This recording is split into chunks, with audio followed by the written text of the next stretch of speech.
नमस्कार। इस भाग में नेपाल की दो चीजें बताई जाएगी। पहला तो यह है कि 192 देशों में नेपाल पहले नंबर पर आया। ऑस्ट्रेलिया के वियना में इंटरपोल की 91वीं महासभा थी, उसमें global video contest for leader चुना जाना था, तो इस बार नेपाल पहले नंबर पे आया, नेपाल की वीडियो चुनी गई। अब इस वीडियो को बनाने वाले थे नेपाल प्रहरी निरीक्षक नारायण थापा और Umesh Gurung. Save the planet Interpol 100 ये अवार्ड इनको मिला। दोस्तों, किसी भी चीज में यदि आपके देश का नंबर पहले नंबर पे आता है, वो भी 192 देशों में, तो ये बहुत बड़ी बात है। चाहे वो खेल का मामला हो, चाहे वो राजनीतिक मामला हो, चाहे वो फिल्मों का मामला हो, चाहे वो शॉर्ट फिल्मों का मामला हो। यदि आपका देश एक नंबर पे आता है तो ये अपने में बहुत बड़ी बात मानी जाती है। अब एक से एक विकसित देश, वहां की वीडियो भी वहां पर गई थी। 192 देश, उसमें नेपाल की ही वीडियो को चुना गया। उन्होंने ये जो वीडियो है कुछ विकास कामों पर और कुछ जलवायु परिवर्तन पर बनाई थी। एक अन्य समाचारों में नेपाल की जो ज्योति केसी है, जो अमेरिकन एयरफोर्स में है, वो अब अंतरिक्ष में जाने की तैयारी कर रही हैं। अब वो कब अंतरिक्ष में जाएंगी इसकी डेट तो अभी नहीं निकली है, लेकिन नेपाल की तरफ से पहली महिला या पहला मनुष्य आदमी होगा जो अंतरिक्ष में जाएगा।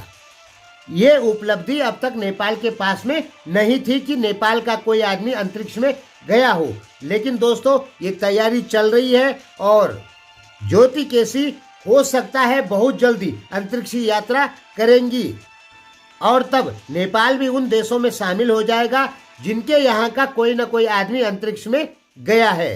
एक अन्य समाचारों में आपके यहाँ जो एंसेल है, अजियाटा, जिसका 80% हिस्सेदारी है एंसेल में, वो जो है वो छोड़ने वाला है एंसेल को। उसने क्या किया कि एक विज्ञप्ति जारी की कुआलालंपुर में, वहां से उसने अपने 80% शेयर बेचने की बात कर दी है। अब तो यहाँ पे बहुत सारे नेपालियों को ये लग रहा है कि क्या अब एंसेल बंद हो जाएगी। नहीं दोस्तों, एंसेल बिक्री होगी, यानी केवल मालिक चेंज होगा। अभी अजियाटा नाम की कंपनी 80% शेयर में उसको चलाती है, एंसेल चेंज नहीं होगा।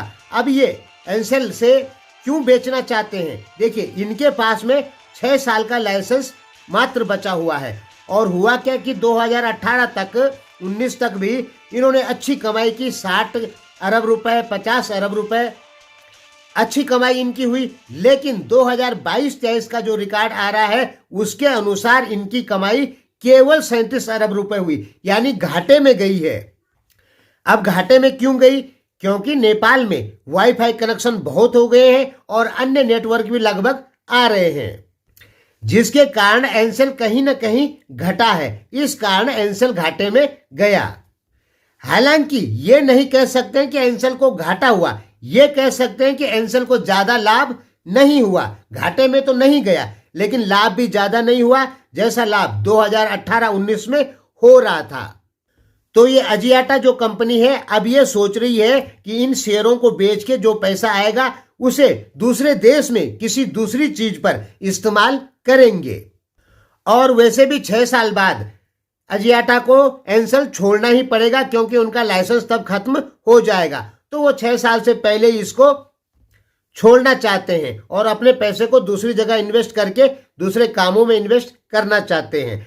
तो जो कुछ लोग कह रहे थे कि एंसेल बंद होने वाला है, नहीं दोस्तों, केवल मालिक चेंज होगा। धन्यवाद।